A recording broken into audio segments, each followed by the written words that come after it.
ઓમ શ્રી સ્વામિનારાયણાય નમો નમઃ. શ્રી હરિકૃષ્ણ મહારાજાય નમો નમઃ. શ્રી ઘનશ્યામ મહારાજાય નમો નમઃ.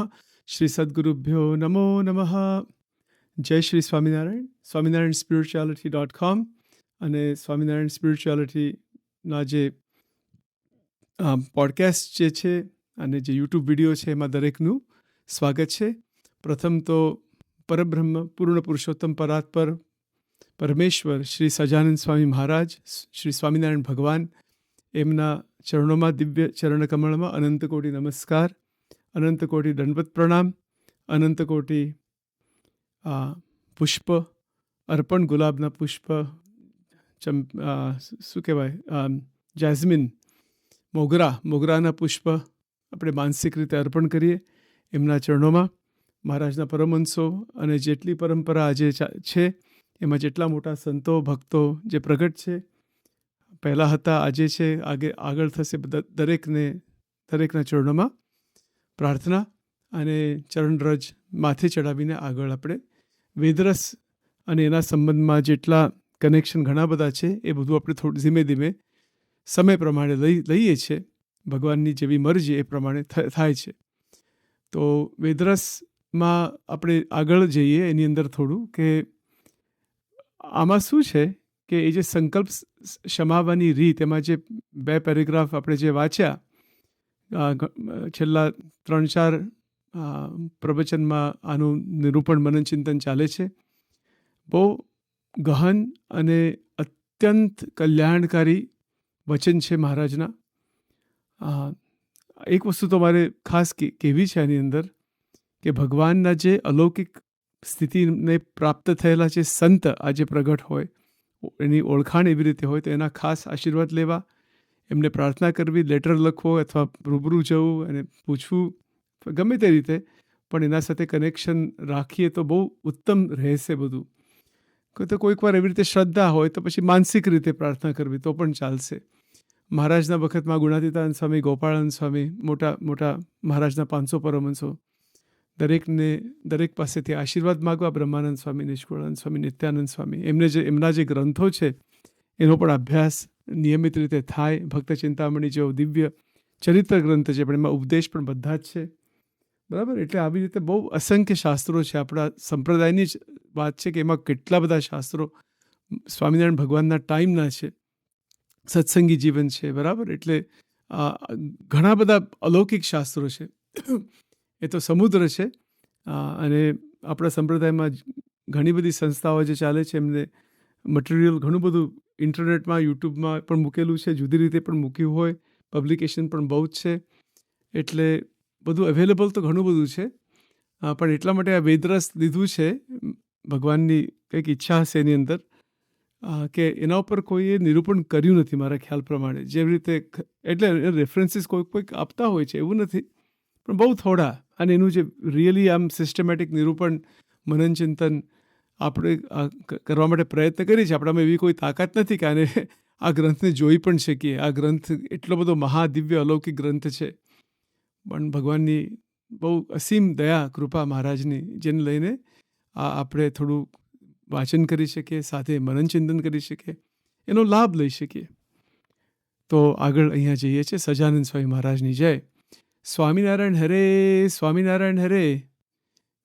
સ્વામિનારાયણ ભગવાને વાત કરી છે, લખ્યું છે. બીજું લખવા કારણ એમ છે જે પરમહંસને પોતાના મનમાં જાગ્રત અવસ્થાને વિશે કામ ક્રોધાદિકના અતિશય સંકલ્પો ઉત્પન્ન થાય, તે પરમહંસને એમ વિચાર કરવો જે આ દેહ અને સંકલ્પ તે હું નહીં, હું તો એનો દ્રષ્ટા છું. આ કોને થાય આવી રીતે કે હું એનો દ્રષ્ટા છું? જેને એ સ્થિતિમાં જવું છે, જેને આત્માનો સાક્ષાત્કાર કરવો છે, એને પછી આ વિચાર આવી રીતે થાય છે. બાકી તો કોઈને થતો નથી આવી રીતે. કોઈ વિચાર કરવા કોઈ સમર્થ જ નથી. આ એક પોઈન્ટ આવી ગયો, બરાબર. એટલે આ દ્રષ્ટાની વાત આપણે ચાલુ જ રાખીએ છીએ. વળી તે દ્રષ્ટાનો વિચાર જીવન મુક્તના લક્ષણને દ્રષ્ટાંતે કરીને કહીએ છીએ, જે પુરુષોત્તમની મૂર્તિને લક્ષ્ય યુક્ત ને જાગ્રત, સ્વપ્ન ને સુષુપ્તિને વિશે સ્વતંત્ર એવા જે જીવન મુક્ત સંત, તેને જ્યારે જાગ્રતમાં સંકલ્પ થાય છે ત્યારે તે સંકલ્પને શમાવવા સારું ભગવાનની મૂર્તિને આગળ ધારીને નખશિખા પર્યંત સંભાળીને મૂર્તિને વિશે અતિશય લક્ષ્ય કરીને તે સંકલ્પને તે જીવન મુક્ત શમાવે છે. તેવી જ રીતે તે પરમહંસ પોતાના દેહને નખશિખા પર્યંત ચિંતન કરીને અંગ અંગને ખોટા કરે ને પોતાને દ્રષ્ટા માને. બરાબર, આ જે 2 પેરેગ્રાફ થઈ ગયા. ત્રીજો પેરેગ્રાફ આપણે પછી આગળ જોઈશું એની અંદર કે અંગ અંગને કેવી રીતે ખોટા કરવા અને એની પ્રક્રિયા શું મૂકેલી છે મહારાજે. તો આજે આ જ પોઈન્ટ ઉપર આપણે થોડું વચનામૃતની અંદર દ્રષ્ટિ કરીશું. તો વચનામૃતમાં જે ગરડા મધ્યનું 23મું વચનામૃત છે. ગરડા મધ્ય 23 લુક અને હિમનું વચનામૃત. બરાબર, તો આપણે થોડું આના ઉપર મનન ચિંતન કરીએ, એનું કનેક્શન આ વેદરસ સાથે કરવા માટે પ્રયત્ન કરીશું. જોઈએ આપણે કેવી રીતે કનેક્શન થાય છે. કનેક્શન તો બધું છે જ, બધી જ રીતે બધાનું જ કનેક્શન છે, પણ એ આપણા મનની અંદર, અંતઃકરણની અંદર એ બધું બેસવું જોઈએ.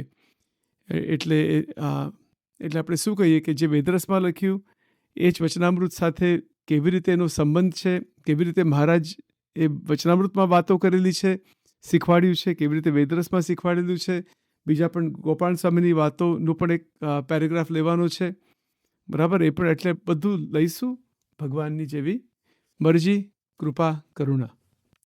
તો આપણે ગરડા મધ્યનું 23 જોઈએ અહીંયા. સ્વામિનારાયણ હરે, સ્વામિનારાયણ હરે. વચનામૃત ગરડા મધ્યનું 23 લુક તથા હિમનું. સ્વામિનારાયણ હરે. સંમત 1878 જ્યેષ્ઠ સુધી 11 એકાદશીને દિવસ સ્વામી શ્રી સજાનંદજી મહારાજ શ્રી ગરડા મધ્યે દાદા ખાચરના દરબારમાં વાસુદેવ નારાયણના મંદિરની આગળ વિરાજમાન હતા ને મસ્તક ઉપર ધોળી પાગ બાંધી હતી ને ધોળો ખેસ પહેર્યો હતો ને ધોળી ચાદર ઓઢી હતી ને પોતાના મુખારવિંદની આગળ મુનિ તથા દેશ દેશના હરિભક્તની સભા ભરાઈને બેઠી હતી. પછી શ્રીજી મહારાજ એમ બોલ્યા છે, આજ તો અમે મનનું રૂપ વિચારી જોયું. તે મન જીવ થકી જુદું ન દેખાયું. મન તો જીવની જ કોઈક કિરણ છે, પણ જીવ થકી જુદું નથી. હવે અહીંયા જે મનની અહીંયા વાત કરી એ ડાયરેક્ટ અહીંયા સંબંધ છે વેદરસનું જે વાક્ય. આપણે જે વેદરસમાં મહારાજ અહીંયા કહે છે કે આ સંકલ્પો થાય છે, કામ, ક્રોધાદિક અનેક પ્રકારના બધા માયા સંબંધી જે દોષો છે, સંકલ્પો છે, ષડરીપુ છે, આપણે જે પહેલાં વાત કરતા હતા, એ બધું ક્યાં થાય છે? મનની અંદર થાય છે. તો અહીંયા મહારાજ શું કહે છે કે મન જીવથી જુદું નથી જણાતું, એ તો કોઈ કિરણ છે. તો કિરણ એટલે શું? કે મન એટલે મન, અંતઃકરણ એટલે મન અને અંતઃકરણ જડ હોવા છતાં ચૈતન્ય જીવાત્માના અતિ સામીપ્ય લીધે પ્રકાશિત થતું કોઈક કિરણ શબ્દથી કહ્યું છે. આપણે ફરીથી જરા વાક્ય સમજીએ કે મન અને અંતઃકરણ. મન એટલે અંતઃકરણ. અંતઃકરણ એટલે મન, બુદ્ધિ, ચિત્ત, અહંકાર. એ શું છે? એ તો જડ છે.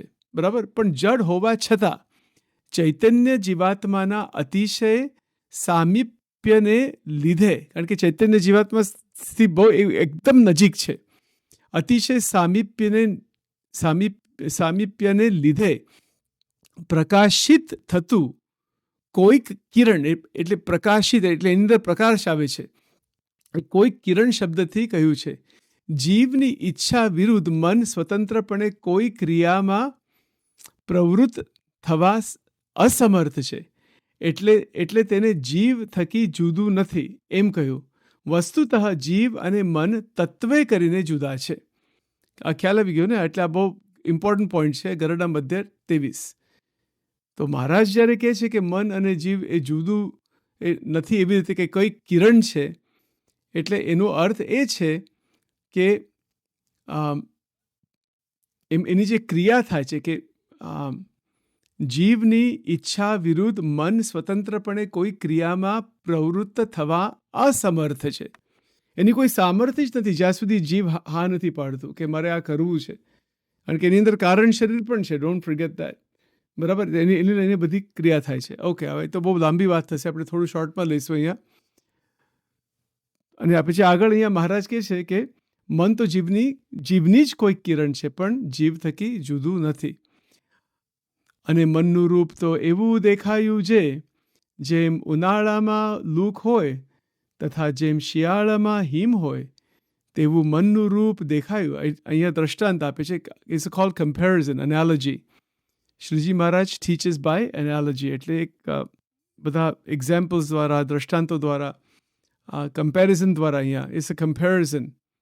બરાબર. તો અહીંયા મહારાજ શું કહે છે કે અને મનનું રૂપ તો એવું દેખાયું છે, જેમ ઉનાળામાં લૂક હોય તથા શિયાળામાં હિમ હોય. ગરમી અને એટલે ગરમી એટલે આ લૂક એટલે બહુ જ આમ હીટ, બહુ જ બધું ગરમી એટલી બધી હોય. ઉનાળામાં લૂક હોય તથા શિયાળામાં હિમ હોય એટલે ઠંડક બહુ હોય તેવું મનનું રૂપ દેખાયું. એટલે મનનું રૂપ આવું છે, હિમ અને લૂક જેવું છે. અને જેમ માણસના દેહમાં લૂક પેસે તથા હિમ પેસે ત્યારે તે માણસ મરી જાય છે. એટલે બહુ એકદમ તપી જાય કોઈ શરીર તો પછી મરી પણ જાય, તો બહુ ઠંડુ થઈ જાય તો પણ મરી જાય. તેમ એ મન ઇન્દ્રિયો દ્વારે થઈને જ્યારે વિષય સન્મુખ જાય છે ત્યારે તે વિષય જો દુઃખદાયી હોય તો મન તપીને ઉનાળાની લૂક જેવું થાય છે. અને તે વિષય જો સુખદાયી હોય તો તેને વિશે મન શિયાળાના હિમ જેવું થાય છે. તે જ્યારે દુઃખદાયી વિષયને ભોગવીને લૂક સરખું ઊનું થઈને જીવના હૃદયમાં પેસે છે ત્યારે જીવને અતિશય દુઃખીઓ કરીને કલ્યાણના માર્ગમાંથી પાડી નાખે છે.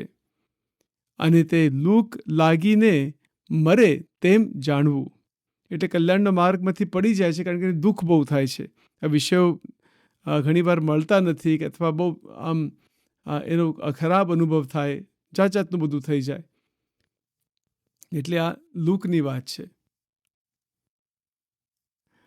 અને જ્યારે તે મન સુખદાયી વિષયમાં સુખને ભોગવે ત્યારે ટાળું હિમ સરખું થઈને જીવના હૃદયમાં પેસે છે અને જીવને સુખીઓ કરીને કલ્યાણના માર્ગમાંથી પાડી નાખે છે. એટલે સુખદાયક વિષયો મળી જાય, એને સુખ મળે છે પણ કલ્યાણના માર્ગમાંથી પડી જાય છે. એટલે કલ્યાણનો માર્ગ કંઈક જુદો છે. આ સુખ અને દુઃખથી જુદો માર્ગ છે. એ તો હિમાલયનો વા આવે ને મરે તેમ જાણવું. માટે જેનું મન ભૂંડા વિષયને દેખીને તપે પણ નહીં અને સારા વિષયને દેખીને ટાળું પણ થાય નહીં, એવી રીતે જેનું મન અવિકારી રહેતું હોય તેને પરમ ભાગવત સંત જાણવા. એટલે આ ધ્યેય અહીંયા આ ધ્યેય છે કે મનને અવિકાર સ્થિતિમાં લઈ જવાનું છે. એટલા માટે તો મહારાજ કહે છે ને કે તમે દ્રષ્ટા માનો, આ સંકલ્પ આવે તો એને શમાવી નાખો, એની મેળે જ શાંત પાડી નાખો. આ બધું શું છે? એટલે મન એવી સ્થિતિમાં આવી જાય, એટલે અંતઃકરણ એવી રીતે આવી જાય કે અવિકારી જ રહ્યા કરે. બરાબર. એટલે અહીંયા મહારાજે સ્થિતિનું વર્ણન કરેલું છે કે મન જેને જીત્યું હોય, જીતમ જગત કે મન હોય, અને સારંગપુરનું પહેલું મન જેને જીત્યું હોય એ કેવું હોય છે મન? તો એ અવિકારી રહેતું હોય છે. બરાબર. એટલે મહારાજ અહીંયા કહે છે, માટે જેનું મન ભૂંડા વિષયને દેખીને તપે પણ નહીં અને સારા વિષયને દેખીને ટાળું પણ થાય નહીં. એટલે એને આકર્ષણ ના થાય અને દ્વેષ પણ ના થાય. એટલે જે તપી જાય ઘણી વાર ખરાબ સિચ્યુએશન કે ઘણા બધા વિષયો એવા હોય છે કે આપણે ના ગમતા હોય, આપણે તપી જઈએ છીએ, ક્રોધ આવે કે આપણે આમ અણગમતો બધું થઈ જાય. સ્થિરતા નથી રહેતી એની અંદર. એટલે માનસિક સ્થિરતા ઉપર અહીંયા મહારાજ લઈ જાય છે કે મન એકદમ સ્થિર રહેવું જોઈએ. કે જેનું મન ભૂંડા વિષયને દેખીને તપે પણ નહીં. વિષયો હોય, મનુષ્ય હોય, બાહ્ય જગતમાંથી જે બધું હોય બધું સમજવાની અંદર શબ્દ સ્પર્શ રૂપ રસગંધ. માટે જેનું મન ભૂંડા વિષયને દેખીને તપે પણ નહીં અને સારા વિષયને દેખીને ટાળું પણ થાય નહીં. એટલે સમત્વ, સ્થિતપ્રજ્ઞતા, સ્થિતપ્રજ્ઞસ્ય કા ભાષા, એ વાત આવી ગઈ. એવી રીતે જેનું મન અવિકારી રહેતું હોય, આ સ્થિતિનું વર્ણન છે. એટલે અહીંયા સિદ્ધ સ્થિતિની વાત કરી કે જ્યારે મન અવિકાર સ્થિતિમાં આવી જાય અને પછી એની અંદર એવું ને એવું જ રહેતું હોય, ઘણીવાર આપણે એવું પણ થઈ જાય કે મન અવિકારી જેવું લાગતું હોય થોડા ટાઈમ માટે, 1 દિવસ, 2 દિવસ, 2 કલાક, 5 મિનિટ, 1 સેકન્ડ, ગમે તે રીતે એવો ભાવ આવી જાય કે એવી રીતે અનુભવ થાય કે કોઈ વિકાર જ નથી, પણ એ રહેતું નથી એવી રીતે અખંડ. એટલે અહીંયા મહારાજ અખંડિતની આખી વાત છે કે એવી રીતે જેનું મન અવિકારી રહેતું હોય, બરાબર, તો કોનું રહે છે કે તેને પરમ ભાગવત સંત જાણવા. પરમ ભાગવત એટલે ભગવાનની અંદર સંપૂર્ણ જોડાઈ ગયેલા છે. ભગવાન સિવાય બીજું કોઈ સુખદાયી જ નથી.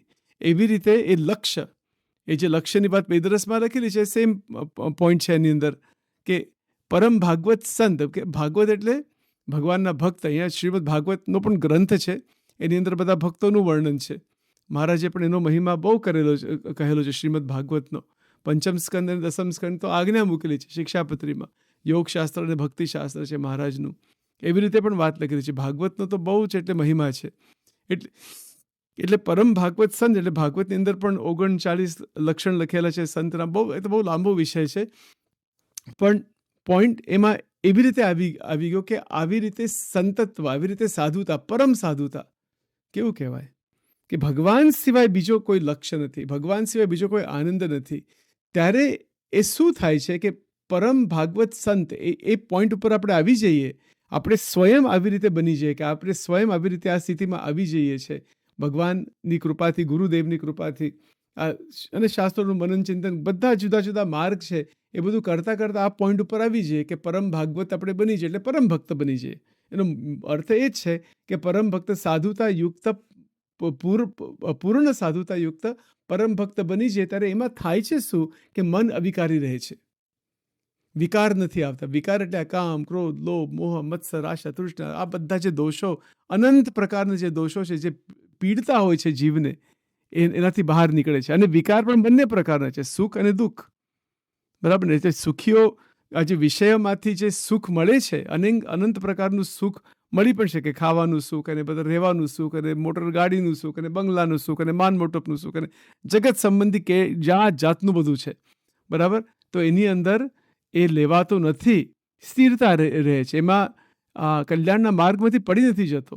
એ બધું સુખદાયી વિષયોને ભોગવીને કલ્યાણના માર્ગમાંથી પડતો નથી. જો મહારાજના શબ્દ ફરીથી જોઈએ, અને જ્યારે એ મન સુખદાયી વિષયમાં સુખને ભોગવે ત્યારે ટાળું હિમ સરખું થઈને જીવના હૃદયમાં પેસે છે. જીવના હૃદયમાં પેસે છે એટલે મન આવી રીતે બધું ભોગે યુક્ત થઈ ગયું છે, એટલે જીવ સાથે વધારે એનું લિંક લાગે છે. એટલે આમ જીવના હૃદયમાં પેસે છે.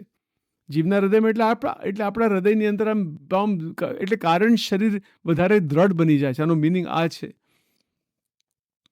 આનો અર્થ એવો આપણે લઈ શકીએ કે જીવના હૃદયમાં પેસે છે અને તે જીવને સુખીઓ કરે છે. સુખ તો મળે છે, બહુ સુખ મળે ઘણીવાર, પણ એ સુખમાં લેવાઈ જાય છે, સુખમાં વિકારવાન બની જાય છે, અને એને લઈને એ કલ્યાણના માર્ગથી પડી જાય છે. કલ્યાણના માર્ગ જ હાથમાં નથી આવતો, અને એમની એમ પછી જન્મ મરણના ચક્કરમાં જાય. આ સુખ પાછળ આખી દુનિયા દોડે છે, અને એમાંથી કલ્યાણના માર્ગ તો હાથમાં નથી આવતો. અને સુખમાં પછી દુઃખ પણ રહેલું છે. સુખ તો કંઈ અખંડ નથી. એ તો આખી એક બહુ લાંબી વાત છે બધી, પણ શોર્ટમાં, ટૂંકમાં કહી શકીએ કે સુખ કંઈ અખંડ નથી. અખંડ એ આનંદ નથી. સુખ એટલે આનંદ નથી. સુખ એ સીમિત છે, ક્ષણિક છે, નાશવંત છે. એમાં દુઃખ પણ ભરેલું છે. આવું ઘણું બધું છે એની અંદર. એટલે થોડા ટાઈમ માટે જ છે બધી વસ્તુ, થોડા સમય માટે છે. અને એની અંદર, અને એ સમય માટે જ ખરું, પણ એ કલ્યાણના માર્ગમાંથી પાડી નાખે છે. એ સુખ એવું છે વિષયનું કે જે જીવ ભોગવે છે એને, બરાબર. એટલે ફરીથી એ વાક્ય આપણે જોઈએ મહારાજનું. અને જ્યારે એ મન સુખદાયી વિષયમાં સુખને ભોગવે, એ આપણે કેવી રીતે ભોગવે છે? ગરડા પ્રથમના બીજા પ્રમાણે નથી. ઉત્તમ વૈરાગ્યનું ઉદાસ થકો ભોગવે એવું નથી. એ આમ લેવાઈ જાય છે એની અંદર કે સુખને ભોગવે ત્યારે ટાળું હિમ સરખું થઈને જીવમાં, એટલે શું હિમ સરખું થાય એટલે ઠંડુ પડી જાય એકદમ, એમાંથી શક્તિ નીકળી જાય. પોઈન્ટ એ શું છે? મહારાજ અહીંયા જે શબ્દ વાપરે કે ટાળું હિમ સરખું થઈને, ટાળું હિમ સરખું થઈને જીવના હૃદયમાં પેસે છે. એટલે આમ ઠંડક એટલે કેવી રીતે કે બધી શક્તિહીન થઈ ગયું છે મન. એટલે એમાં કોઈ પ્રકારની શક્તિ, એમાં બધું નાશ થઈ ગયું છે, બધું બહુ ભોગ કરીને. આવી રીતે વાત છે આ બધી. બહુ મનન કરવા જેવી વસ્તુ છે આ. અને થાય છે શું કે એ કલ્યાણના માર્ગમાંથી પડી જાય છે કે તમે કલ્યાણનો માર્ગ એટલે કયો છે પાછો? તો કલ્યાણનો માર્ગ એટલે પછી અહીંયા એ મહારાજે કીધું ને કે મન અવિકારી બનાવવું એ કલ્યાણનો માર્ગ છે. અને અવિકારી સ્થિતિમાં આવી જાય મન એટલે એ સ્થિતિ પછી હલે નહીં. એવી રીતે ધ્યાન રાખવું પડે કે જેનું મન અવિકારી રહેતું હોય તેને પરમ ભાગવત સંત જાણવા. બરાબર? એટલે અવિકાર એટલે સુખનું પણ વિકાર નથી, દુઃખનો પણ વિકાર નથી. સુખે દુઃખે સમય કરતવા લાભા લાભો જયા જયો, ગીતામાં શ્લોક છે. તો મન ભૂંડા વિષયને દેખીને પણ નથી ફરીથી જોઈએ. માટે જેનું મન ભૂંડા વિષયને દેખીને તપે પણ નહીં અને સારા વિષયને દેખીને ટાળું પણ થાય નહીં, એવી રીતે જેનું મન અવિકારી રહેતું હોય તેને પરમ ભાગવત સંત જાણવા. અને એવું મન થવું તે કાંઈક થોડી વાત નથી. જો નેક્સ્ટ વાક્ય એ છે, બહુ મોટી વાત છે. આવી રીતે મન અવિકારી સ્થિતિમાં લાવવું એ કોઈ થોડી વાત નથી. એટલા માટે તો પરમહંસને આ બધું લખે છે કે તમે સાક્ષી માનો અને દ્રષ્ટા માનો, અને સંકલ્પ ઊભા થાય તો ભગવાન પુરુષોત્તમ નારાયણની મૂર્તિ છે એને લક્ષમાં રાખો, એનું નખથી શિખા પર કેટલી બધી સાધના બતાવેલી છે મહારાજે. સાધના તો કરવી જ પડશે અને એમાંથી જ કૃપા થાય છે. એટલે મહારાજ કહે છે કે અને એવું મન થવું, આ પ્રકારની સ્થિતિમાં જવું એ કોઈ થોડી વાત નથી. બિલકુલ આ બહુ મોટી વાત છે. અને મનનો તો કેવો સ્વભાવ છે, નેચરલ ટેન્ડન્સી. તો જેમ બાળક હોય ને સર્પને, અગ્નિને ને ઉઘાડી તલવારને ઝાલવા જાય, તે જો ઝાલવા ન દઈએ તો પણ દુઃખી થાય, અને જો ઝાલવા દઈએ તો પણ દુઃખી થાય. બંને રીતે દુઃખી થાય. બરાબર? ઉઘાડી તલવારમાં અડે તો પણ દુઃખી થાય, નથી મળતું તો પણ દુઃખી થાય. અગ્નિને આમ સ્પર્શ કરવું હોય તો પણ રડ્યા કરે કે કોઈ કરવા દેતું નથી, અને જો કરે તો પણ દુઃખી થાય. અને સર્પની પણ એવી વાત છે. બરાબર? સર્પ તો માની અંદર ઝેર છે. એટલે એવી રીતે બંને રીતે દુઃખી થાય. catch-22 સિચ્યુએશન ઇંગ્લિશમાં કેવું હોય તો.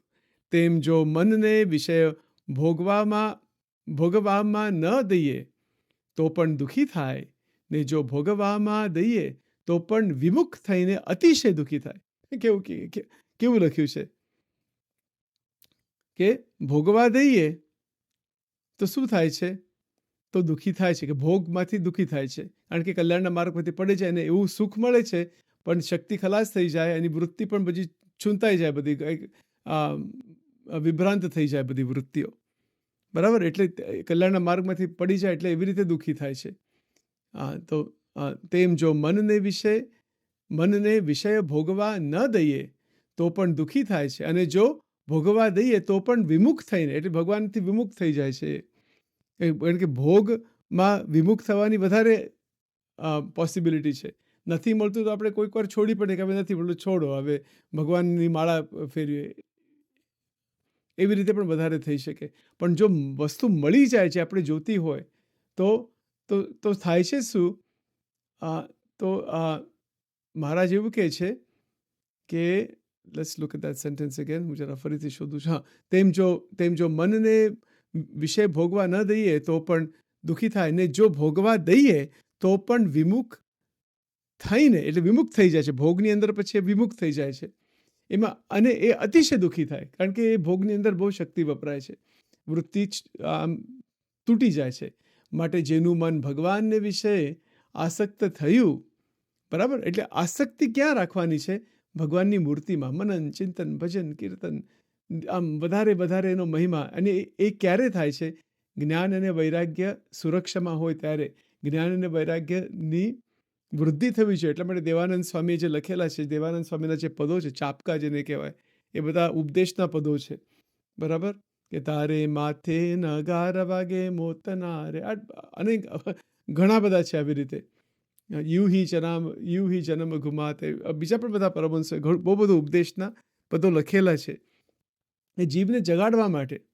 તો મહારાજ કહે છે અહીંયા કે જેનું મન ભગવાનને વિશે આસક્ત થયું છે ને વિષયને યોગે કરીને ટાળવું થતું નથી. વિષયો તો રહેવાના છે જીવનમાં, જગતમાં તો રહેવાનું છે, બધું રહેવાનું છે. તેને જ સાધુ જાણવા, એટલે સાધુતાની વ્યાખ્યા અહીંયા કરી. સાધુ કોઈ કપડાથી સાધુ નથી કે એવું નથી, આ સ્થિતિની વાત છે આખી. કે સાધુ થવું હોય તો આ પ્રકારનું મન પોતાનું થાય તો સાધુ કહેવાય, ન તો નથી. સીધી જ વાત છે કે જેનું મન ભગવાનને વિશે આસક્ત થયું છે ને વિષયને યોગે કરીને, વિષયના યોગ તો થાય જીવનમાં, પણ એનો યોગે કરીને ટાળું ઊનું થતું નથી. યોગ થાય પણ ટાળું ઊનું મન એમાં લેવાતું નથી જરાક પણ. હા, તેને જ સાધુ જાણવા. હવે કેટલી સુંદર વાત છે આ, કેટલી અલૌકિક વાત છે. હવે થોડી ગોપાલ સ્વામીનું અહીંયા એક પેરેગ્રાફ જોવાનું છે. કોઈક ભક્તે મને રિક્વેસ્ટ કરેલ છે કે આ પણ થોડું કવર કરજો. સ્વામિનારાયણ હરે, સ્વામિનારાયણ હરે. ગોપાળન સ્વામીએ વાત કરી છે. અને મનને વિશે સંકલ્પ વિકલ્પનો વેગ વર્તતો હોય ત્યારે આત્મા અનાત્માનો જે વિચાર તે સંબંધી સંકલ્પ કરવા. એટલે પોઈન્ટ નંબર 1 અહીંયા શું ગોપાલ સ્વામી કહે છે કે મનને વિશે સંકલ્પ અને વિકલ્પ, બરાબર, આ વિષયોના બધા સંકલ્પો, વિષયની ઈચ્છાઓ, બધું મનની અંદર બધું ઘોટાળો ચાલતો હોય, એનો વેગ એટલે એનો ફોર્સ વર્તતો હોય, ત્યારે શું કરવું કે એ જ ટાઈમે શું કરવાનું કે આત્મા અનાત્માનો જે વિચાર તે સંબંધી સંકલ્પ કરવા. એ જ તો મહારાજ કહે છે ને કે હું દ્રષ્ટા છું, દિવ્ય છું, હું આત્મા છું, બ્રહ્મ છું. એવી રીતે સંકલ્પ ઊભા કરવા. પણ હવે કેટલું અઘરું છે.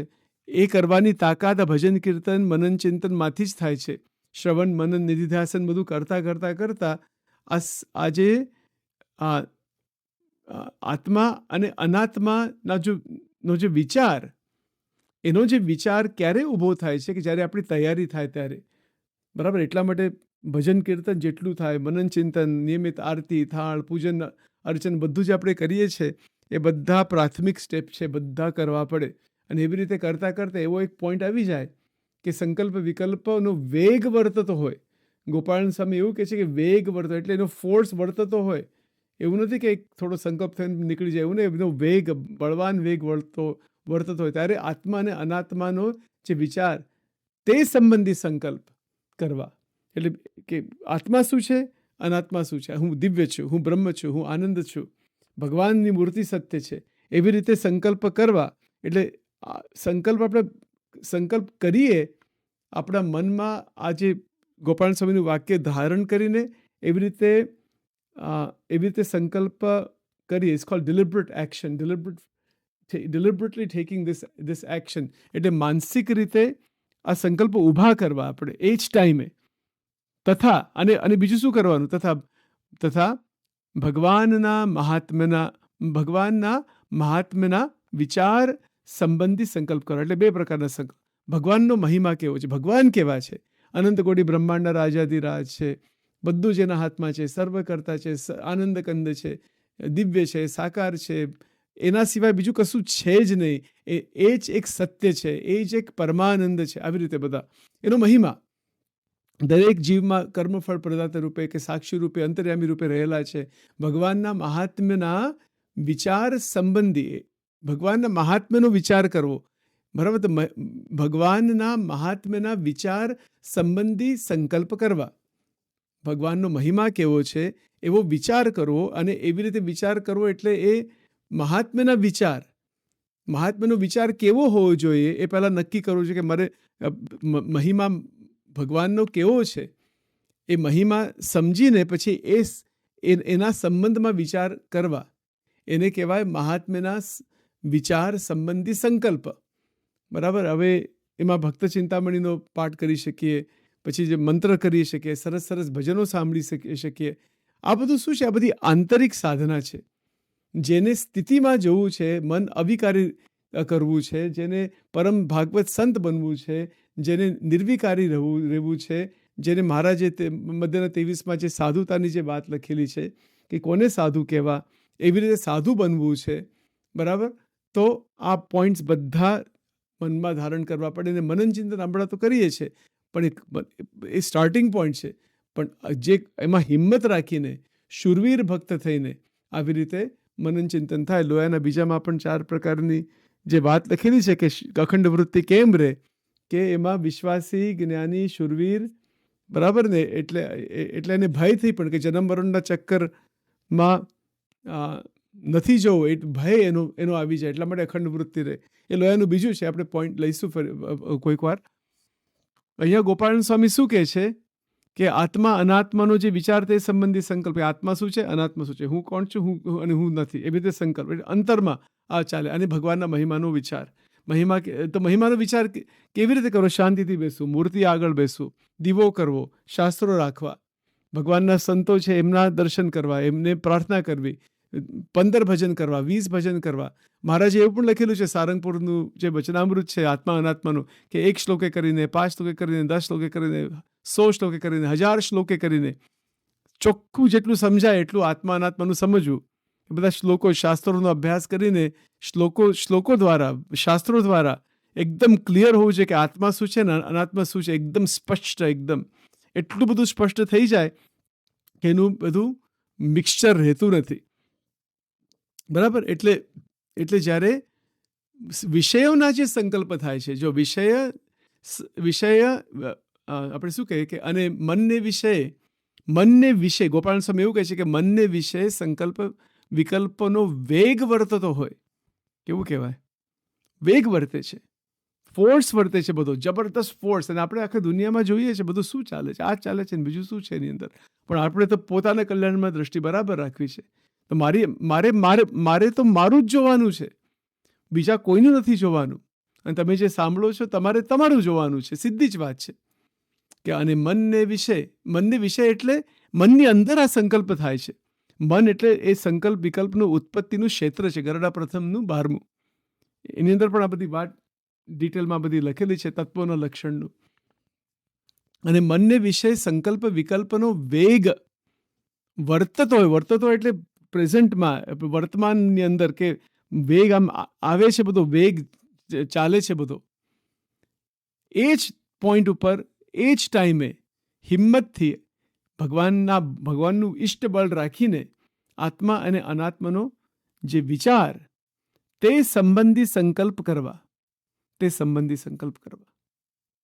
બરાબર? એટલે એ સંકલ્પ કરવા કે હું બ્રહ્મ છું, હું દિવ્ય છું, વચનામૃત બધા યાદ કરવા, સત્ય શું છે એ સંકલ્પ. પછી શું થાય છે કે જે વિષય સંબંધી સંકલ્પ છે એ ભગવાનના મંત્ર દ્વારા, ભગવાનનું નામ દ્વારા, ભગવાનનો આકાર દ્વારા એ બધા સંકલ્પો શમી જાય છે. એ જ મહારાજ કહે છે વેદરસની અંદર, રાઈટ? તો વેદરસની અંદર જે સંકલ્પ શમાવવાની જે રીત છે એનું જ બધું આ વિસ્તાર છે.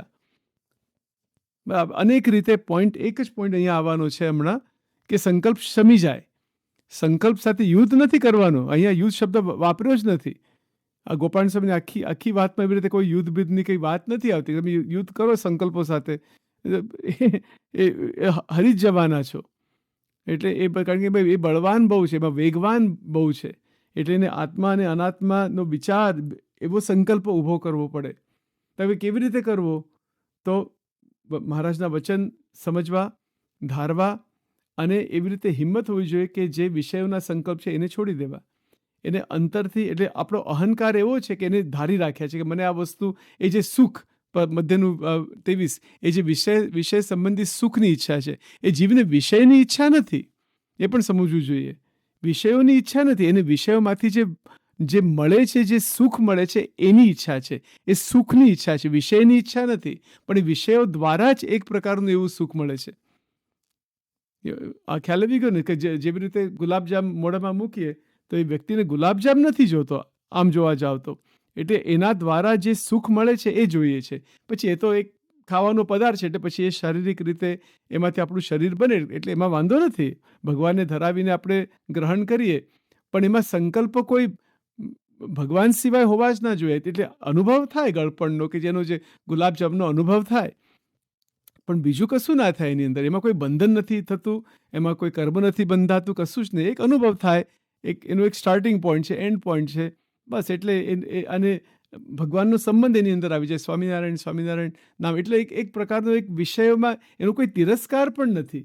એ પણ એ ઉદાસીનતા, પ્રથમના બીજામાં જે ઉદાસીનતા બતાવેલી છે કે આની અંદર બંધન નથી કરાવવું. આની અંદર અનુભવ થાય છે, ભોગ તો થાય. આજે તમે ગુલાબજામમાં મૂકો તો ભોગ થાય, પણ એ ભોગ કેવો છે કે કલ્યાણના માર્ગમાંથી આપણે પડી જાય એવો ભોગ નથી. મધ્યનું 23મું અગેન, બરાબર? એ ફરીથી જરા એક પોઈન્ટ જરા જોઈએ. આ બધી બહુ અલૌકિક વાત છે, બધી અમેઝિંગ વાત છે, બરાબર? તો જેનું મન અવિકારી રહેતું, કે જેનું મન ભગવાનને વિશે આસક્ત થયું છે, મધ્યનો 23ની છેલ્લી લાઈન છે. જેનું મન ભગવાનને વિશે આસક્ત થયું છે ને વિષયને યોગ્ય કરીને, જો ગુલાબજામ, રસગુલ્લા, જલેબી, રોટલી, શાક, દાળ, ભાત, જે XYZ જે બધું જે છે, વિષયોને યોગ્ય કરીને ટાળું ઊનું થતું નથી. બરાબર? ઊનું એટલે કેવી રીતે કે સુખ દુઃખ. ટાળું એટલે છે આમ બહુ જ આમ ગુલાબજામ ગમી ગયા હોય કે મને બહુ ગમે છે એટલે મન ટાળું થઈ ગયું કહેવાય. પણ જે અણગમતો વિષય આવી જાય, આ શું છે, આ શું બનાવે છે, ક્રોધ આવી જાય, બરાબર, એવી રીતે કે આપણે અણગમતું એટલે ઊનું થઈ જાય. ફરીથી જોઈએ, અહીંયા સોરી, ગુજરાતીમાં થોડી તકલીફ થાય છે, કે જેનું મન ભગવાનને વિશે આસક્ત થયું છે. પોઈન્ટ અહીંયા આ છે કે ખરેખર થયું છે. એટલે આપણે સ્થિતિમાં જવું હોય તો આસક્તિ શ્રીજી મહારાજના ચરણારવિંદ એટલે સ્વામિનારાયણ ભગવાનના ચરણારવિંદમાં જ રાખવાની છે. બસ પતી ગયું, end of story. Whole and soul. અને એમના જે મોટા મોટા સંતો છે એનો મહિમા સમજો, અવતારોનો મહિમા સમજો, સનાતન ધર્મનો મહિમા સમજો. બરાબર? માથાકૂટ કરવી નહીં બીજી બધી, કારણ કે એની અંદર બધું બહુ ઘોટાળા થઈ જાય પછી. એટલે આપણે મન ભગવાનને વિશે આસક્ત થયું છે જેનું, પ્રશ્ન એ છે, હમણાં બોલીએ છીએ, પણ મારે જ જોવું પડે કે મારી આસક્તિ ભગવાનની અંદર કેટલી બધી છે. અને જો આસક્ત થઈ ગયું હોય મન, તો ભગવાનના વિચારો આવે, ભગવાનના ચરિત્રો, ભગવાનના ભજનો, ભગવાન એટલે એની અંદર પ્રેમ એટલો બધો થતો હોય છે. પ્રેમ અને મનનચિંતન બધી વૃત્તિઓ ત્યાં જ રહ્યા કરે. અને વિષયો તો મળે, વિષયો તો આવે, વિષયને યોગ્ય કરીને ટાળું ઊનું થતું નથી. મન એકદમ સ્થિર, એકદમ પવિત્ર, સ્થિર બની ગયું છે. તેને જ સાધુ જાણવા. ત્યાં જ સાધુતાના બધા ગુણ આવી જાય છે. બરાબર? એટલે આ સ્થિતિમાં જવા માટે ગોપાલ સ્વામીની વાતમાં આપણે ફરીથી જઈશું. તો એમાં શું લખ્યું છે કે અને મનને વિશે સંકલ્પ વિકલ્પનો વેગ વર્તતો હોય ત્યારે આત્મા અનાત્માનો જે વિચાર તે સંબંધી સંકલ્પ કરવા, બીજા સંકલ્પો કરવા. આજે વિષયોના સંકલ્પ થાય છે તો બીજા સંકલ્પો કરવા. ભગવાનનું નામ લેવું, હું બ્રહ્મ છું, હું દિવ્ય છું, મારું સ્વરૂપ જુદું જ છે આ જે સંકલ્પોથી. અને પછી મહારાજે કીધું કે જીવ એટલે મન તો જીવની કંઈક કિરણ છે. તો એનો અર્થ અહીંયા એવી રીતે થાય કે જ્યારે આપણે આ ભગવાન સંબંધી સંકલ્પ, આત્મજ્ઞાન સંબંધી સંકલ્પ વિચાર કરીએ છીએ, એટલે એ જે મનની અંદર જે સંકલ્પની ધારા છે એ બધી આત્મા તરફ જાય છે, કે આત્માની ફરીથી એના વિશે પ્રવેશ થાય છે. એટલા માટે તો વેદરસમાં શું લખ્યું? વેદરસની અંદર આગળ એવી રીતે મહારાજ કહે છે કે એ સર્વે જે પોતાના દેહના અંગનો એ જે પોતાના દેહના અંગ તેના વિચારનો કરનારો જે આત્મા, તે આત્માને વિશે મને કંઈક થોડી તકલીફ થાય છે અહીંયા, એક સેકન્ડ. એ સર્વે જે પોતાના દેહના અંગ તેના વિચારનો કરનારો જે આત્મા, તે આત્માને વિશે અર્થાત પોતાને વિશે પોતાપણું માને અને આ દેહને ખોટો માને. પોતાને વિશે શું માને? કે હું બ્રહ્મ છું, હું દિવ્ય છું, હું આત્મા છું. કેવું કહેવાય? અદ્ભુત વસ્તુ છે. એ વચન અમે જે કહ્યું છે તેને જે માનશે તેને થોડાક દિવસે વિચાર કરતા કરતા પોતાનો આત્મા દેહથી જુદો સૂર્ય સરખો પ્રકાશવાન દેખાઈ આવશે. આ આખો અનુભવની વાત થઈ ગઈ અહીંયા વેદરસમાં. એ સૂર્ય સરખો પ્રકાશવાન ક્યારે આવશે? તો પહેલાં તો મન ટોટલી અવિકારી બનાવવું પડશે, સંપૂર્ણ રીતે અવિકારી. વિચાર કરો કેવું કહેવાય, કેટલો બધો વિકાર છે મનમાં. આ ટાળું ઊનું થાય. મધ્યનું 23 વચનામૃતના શબ્દો જ્યારે આપણે અંતરમાં ધારણ કરીએ ને ત્યારે એ રક્ષા કરે છે. વચન રૂપે કરીને હું પ્રવેશ કરીશ, ભગવાન કહે છે. એટલા માટે વચનામૃતનો એટલો બધો મહિમા છે. વચનામૃત ગ્રંથનો મહિમા કેમ છે? કારણ કે ભગવાન જ છે, ભગવાન વાણી સ્વરૂપમાં છે. અને એ બધા શબ્દો જ્યારે આપણે અંતરમાં લાવીએ, મોટા મોટા સંતોને પ્રાર્થના કરીએ. ભગવાન અને ભગવાનના સંત એ જ કલ્યાણકારી છે, પણ એ કલ્યાણકારી કેવી રીતે બને છે કે જ્યારે એમની મૂર્તિ અંદર આવી જાય, ભગવાનની મૂર્તિ અંદર આવી જાય અને સંતની અંદર જે સાધુતા એ આપણી અંદર આવી જાય. આ 2 પોઈન્ટ ઉપર જ આખો સત્સંગ ચાલે છે. આ 2 પોઈન્ટ ઉપર જ આખો કલ્યાણનો માર્ગ એ છે. મધ્યના 23માં એ જ તો મહારાજ કહેવા માગે છે ને. મધ્યના 23માં જ્યારે આ હિમ અને લૂકની વાત કરે છે, આજે અવિકારીપણાની જે વાત કરે છે, આજે મન કેવું છે, બાળક જેવું છે મન, બરાબર. એને જે વિષયો મળે તો પણ તપી જાય છે, એટલે વિષયો નથી મળતા તો તપી જાય છે, વિષયો મળે તો સુખીઓ થાય છે, અને અતિશય પછી એને દુઃખ ઊભું થાય છે. જો ભોગવવામાં દઈએ એટલે જે મનગમતા પદાર્થો બધા મળી જાય અને એવી રીતે ભોગમાં જ પડી જાય તો એ અતિશય વિમુખ થઈ જાય છે. વિમુખ થઈને અતિશય દુઃખી થાય છે. એમાં સુખ નથી મળતું, એ સુખમાં બધું દુઃખ જ ભરેલું છે. એટલે જેનું મન અવિકારી રહેતું હોય, જેનું મન ભગવાનમાં આસક્ત થયું હોય, એટલે આસક્ત અહીંયા જે મધ્યના 23માં જે વાત કરેલી છે, આસક્ત એટલે 100%, 100%, 100%, આપણે ઇન્ડિયન ભાષામાં કહીએ તો 100%, નથી કહેતા 100%, ટોટલ આસક્ત ત્યાં થવું જોઈએ. કેવું કહેવાય, આપણે 10% પણ થાય તો પણ બહુ, તો પણ કેટલી બધી વાત છે. 100% આસક્ત થવું ભગવાનમાં, માય ગોડ, અમેઝિંગ વસ્તુ છે. તો ત્યાં સુધી લઈ જવા માટે આ વેદરસ છે. અને વેદરસ એના માટે છે કે જેનું મન 90% સુધી તો થઈ ગયું છે, એવી રીતે થોડું જ કંઈક બાકી હોય, બરાબર. એટલે બહુ સ્થિતિના બહુ નજીક આવી ગયા છે, એ ત્યાંથી તો વેદરસ ચાલુ થાય છે. તો બધું એક જ છે, પણ એના પણ લેવલ પણ ખરા ને બધા.